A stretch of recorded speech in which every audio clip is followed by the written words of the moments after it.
दोस्तों यहाँ पर कुछ नए फंड नए एनएफओ आने वाले हैं। यानी अगर आप ऐसे व्यक्ति हो जो कि चाहते हो कि मैं एनएफओ में इन्वेस्ट करूं और हमें कम से कम एनएवी मिले, ठीक है, कम से कम अगर हमें एनएवी मिल पाए, अगर आप ये चाहते हो तो ये वीडियो आपके लिए होने वाला है। क्योंकि यहाँ पर कई सारी एएमसी यहाँ पर अपने अपने नए एनएफओ लेकर आई हैं, नया फंड लेकर आई हैं, जिसमें से जियो भी है। तो अगर आपको एनएफओ के बारे में जानना है तो इस वीडियो को जरूर से जरूर पूरा देखिएगा। इस वीडियो में दी गई जानकारी केवल शिक्षा और जानकारी के उद्देश्य से है। कोई भी निवेश करने से पहले अपने वित्तीय सलाहकार से सलाह जरूर लें, ताकि आपको समझ में आए कि कौन सा एनएफओ मार्केट में आने वाला है, अगर यहाँ पर इन्वेस्टमेंट करते तो कब से ये ओपन है और कब ये क्लोज होने वाला है। तो सारी चीज़ों को इस वीडियो में कवर करेंगे। और अगर आप एनएफओ में इन्वेस्टमेंट के लिए इंटरेस्टेड हैं तो जरा सा सारी चीज़ों को समझकर इन्वेस्टमेंट करना आपके लिए बेहतर होता है। तो मैंने एक बहुत ही डिटेल वीडियो बना रखा है, उसको हम डिस्क्रिप्शन बॉक्स में दे देंगे, आप देख लीजिएगा अगर आप एनएफओ में इन्वेस्ट करते हैं। लेकिन उससे पहले हम ये देख लेते हैं कि कौन कौन से एनएफओ आने वाले हैं, कौन कौन से फंड लॉन्च होने वाले हैं। दोस्तों यहाँ पर 3 फंड नए आने वाले हैं, ठीक है, 3 फंड, ठीक है, 3 फंड आने वाले हैं जिनकी एनएवी आपने देख ही लिया, मैंने आपको बता दिया, ठीक है।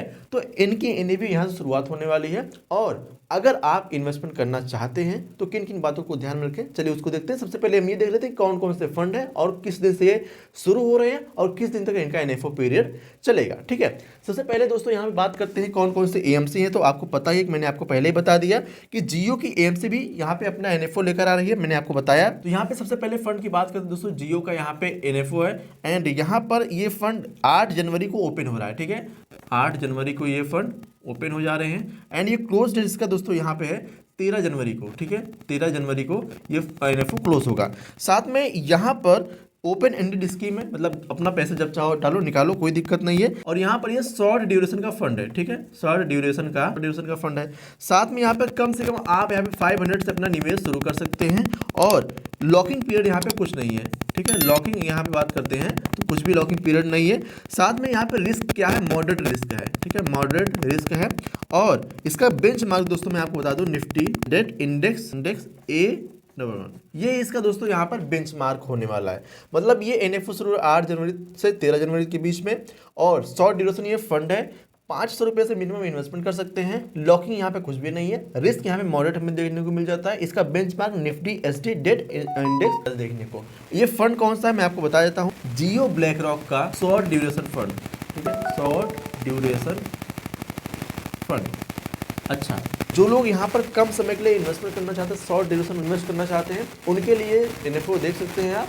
लेकिन इन्वेस्टमेंट करने से पहले एक बार फाइनेंशियल एक्सपर्ट की सलाह लेकर इन्वेस्ट करना आपके लिए ज़्यादा बेहतर होगा। दूसरे फंड की बात करते हैं, दूसरे यहाँ पे ग्रो का है, ठीक है, ग्रो का भी एक फंड लॉन्च होने वाला है। यहाँ पे इसकी बात करते हैं, ये भी 8 जनवरी से शुरू होने वाला है, ठीक है, 8 जनवरी से शुरू होगा एंड 22 जनवरी तक ये भी चलेगा, ठीक है, 22 जनवरी तक ये भी चलेगा। ये भी ओपन एंडेड स्कीम है और यहाँ पर भी आप 500 रुपये से मिनिमम अपना इन्वेस्टमेंट कर सकते हैं और लॉकिंग पीरियड यहाँ पे कुछ भी नहीं है, ठीक है, लॉकिंग पीरियड कहते हैं, यहाँ पर भी कुछ नहीं है। साथ में 1 साल के पहले आप निकालते होगा, ठीक है, 1 साल के पहले अगर आप विड्रॉल करते हो तो आपको 1% का एग्जिट लोड लग सकता है, ठीक है, 1 साल के पहले आपको 1% का एग्जिट लोड यहाँ पे देखने को मिलेगा। साथ में इसका रिस्क मीटर क्या है, वेरी हाई है, ठीक है, वेरी हाई यहाँ पे आपको रिस्क देखने को मिलेगा। साथ में इसका जो बेंचमार्क है दोस्तों यहाँ पर निफ्टी स्मॉल कैप 250 RI, ठीक है, स्क्रीन पे आप देख सकते हैं। दोस्तों ये दोनों फंड ये है, मतलब एक ये शॉर्ट ड्यूरेशन फंड है, एक स्मॉल कैप कैटेगरी का फंड है, जिसकी वजह से आपको पता है कि मार्केट में काफ़ी ज़्यादा वोलेटिलिटी भी देखने को मिल रही है। तो जो स्मॉल कैप कैटेगरी भाई यहाँ पर थोड़ा रिस्क ज़्यादा ही होता है, क्योंकि मैंने आपको पहले बताया कि वेरी हाई रिस्क आपको यहाँ पे देखने को मिल रहा है। और यहाँ पर अगर कोई शॉर्ट टर्म के लिए इन्वेस्ट करना चाहते हैं तो मॉडरेट रिस्क आप ये देख सकते हैं इसका, क्योंकि यहाँ पे आपका पैसा जो डेट कैटेगरी में लगता है, ठीक है, डेट इंस्ट्रूमेंट में लगता है। अगर आप चाहोगे इसको डिटेल में जानना कि भाई ये इनका बेंचमार्क अगर ये है तो ये किन जगह, मतलब इनके सिमिलर फंड कौन से हैं और उनके पास के जो रिटर्न ये कैसे हैं, अगर इसके बारे में आपको जानना है तो कमेंट में आप यस टाइप कर दीजिएगा, मैं आपको उस पर डिटेल वीडियो बनाकर दे दूंगा। अब दोस्तों यहाँ पे तीसरा फंड है बैंक ऑफ इंडिया का, ठीक है, बैंक ऑफ इंडिया का एंड यहाँ पर ये फंड लॉन्च होने वाला दोस्तों 8 जनवरी से, ठीक है, 8 जनवरी से इसका एनएफओ शुरू हुआ है 2026 एंड क्लोजिंग डेट इसका है 22 जनवरी को, ठीक है, 22 जनवरी को ये भी क्लोज होने वाला है एंड यहाँ पर ये भी ओपन एंडेड स्कीम है। साथ में इक्विटी सेक्टोरियल है, ठीक है, और यहाँ पर भाई अगर कोई कम से कम निवेश करना चाहते हो तो अब इसका 5,000 रुपये इसको चाहिए इन्वेस्टमेंट करने के लिए। उन फंड में 500 रुपये था, यहाँ पर 5 रुपये मिनिमम आप इन्वेस्ट कर सकते हैं। लॉकिंग पीरियड की बात करते हैं अगर हम लॉकिंग पीरियड की बात करते हो तो यहाँ पर कुछ भी नहीं है, मतलब आपका पैसा यहाँ पर लॉक नहीं होगा, मतलब आप चाहो जब निकाल सकते हो।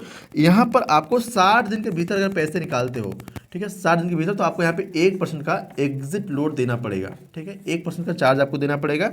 रिस्कोमीटर वेरी हाई है, ठीक है, वेरी हाई यहाँ पे आपको रिस्क देखने को मिलता है। और इसका बेंचमार्क दोस्तों है निफ्टी फाइनेंशियल सर्विसेज TRI, इसका बेंचमार्क है निफ्टी फाइनेंशियल सर्विसेज TRI, मतलब ये आपके पैसे को फाइनेंशियल सर्विस वाले स्टॉक्स में इन्वेस्ट करता है।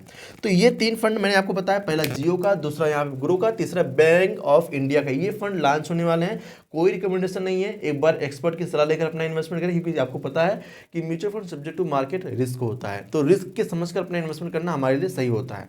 तो यहाँ पर तीसरा फंड दोस्तों यहाँ पे बैंक ऑफ इंडिया का 8 जनवरी 2026 शुरू होगा, 22 जनवरी 2026 को ये NFO क्लोज होगा।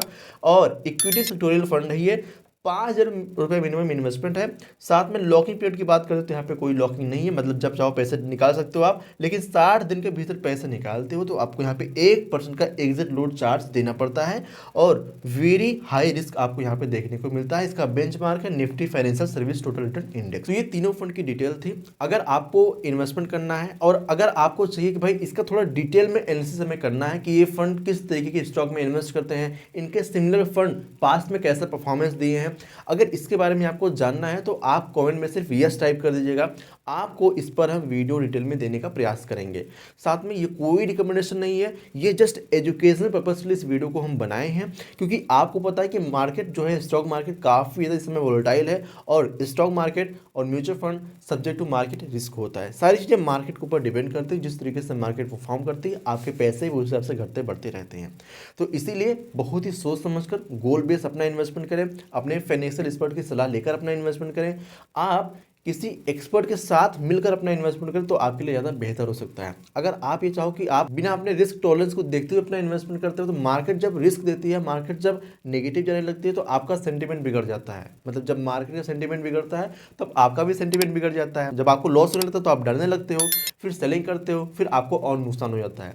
तो इसीलिए सोच समझकर अपना इन्वेस्टमेंट करें। मैंने अभी हाल ही में एक वीडियो बनाया था कि रेगुलर फंड और डायरेक्ट फंड के ऊपर। जो लोग डायरेक्ट फंड में अपना इन्वेस्टमेंट करते हैं, ये लोग लगभग 7% लोग ही अपनी SIP लंबे समय तक चला पाते हैं, लेकिन जो रेगुलर फंड में अपना इन्वेस्टमेंट करते हैं 25% से ऊपर लोग अपनी SIP को लंबे समय तक कंटिन्यू कर पाते हैं। ऐसा क्यों होता है कि जो रेगुलर फंड है ये एक्चुअल इन्वेस्टर होते हैं, मतलब ये लोग बैंक में जाके इन्वेस्टमेंट करते हैं, एजेंट थ्रू अपना इन्वेस्टमेंट करते हैं, उनको लगता है भाई मैंने इन्वेस्टमेंट कर दिया, उनको डर कम लगता है, वो डेली डेली मार्केट को ट्रैक नहीं करते हैं। लेकिन जो डायरेक्ट फंड वाले हैं अपने एप्लीकेशन से अपना इन्वेस्टमेंट करते हैं, वो डेली मार्केट को देखते रहते हैं कि ऊपर जा रही है कि नीचे जा रही है, जिसकी वजह से ज़्यादा सा वोलेटिलिटी देखी ये सेलिंग करके बाहर आ जाते हैं। अब उसी की वजह से उनको काफ़ी ज़्यादा लॉस भी देखने को मिलता है। आपको क्लियर हो पाया होगा। तो इसीलिए कहते हैं कि जब भी आप म्यूचुअल फंड या फिर स्टॉक में इन्वेस्टमेंट करने आए, बहुत ही लॉन्ग टर्म सोचकर अपना इन्वेस्टमेंट करें तो आपको ज़्यादा बेहतर है। कोई मैजिक नहीं है आपको रातों रात दिख जाएगा, यहाँ पर लंबा समय लगता है आपके इन्वेस्टमेंट फंड को बढ़ने में। आप FD करते हो कितना लंबा समय देते हो, आप LIC वगैरह में इन्वेस्ट करते हो कितना लंबा समय देते हो, बस समझिए कि आपको लंबे समय तक इन्वेस्टमेंट करना है, आपकी सारी चीज़ें क्लियर हो जाएंगी। इस वीडियो में इतना ही। अगर आपका कोई डाउट हो, अगर आपको कोई सवाल हो तो हमसे कमेंट बॉक्स में पूछ सकते हैं, हम रिप्लाई करने का पूरा कोशिश करेंगे। बाकी आपको वीडियो चाहिए जो मैंने आपको बताया इसके डिटेल में, तो हमें कमेंट में यस टाइप कर दीजिएगा, मैं आपको इस पर वीडियो देने का प्रयास करूंगा। इस वीडियो को अपने दोस्त को भी शेयर कीजिएगा, अगर वो भी NFO लवर है, अगर वो भी NFO में इन्वेस्ट करना चाहता है तो शेयर जरूर कीजिएगा। चलिए मिलते हैं अगले वीडियो में। हाँ, अगर आपको ये भी जानना है कि म्यूचुअल फंड चुनते कैसे हैं, तो मैंने यहाँ पे वीडियो लगा रखा है, इस पर क्लिक करिए, पूरी वीडियो आप देख सकते हैं। चलिए मिलते हैं अगली वीडियो में, तब तक के लिए जय हिंद जय भारत। इस वीडियो में दी गई जानकारी केवल शिक्षा और जानकारी के उद्देश्य से है। कोई भी निवेश करने से पहले अपने वित्तीय सलाहकार से सलाह जरूर लें।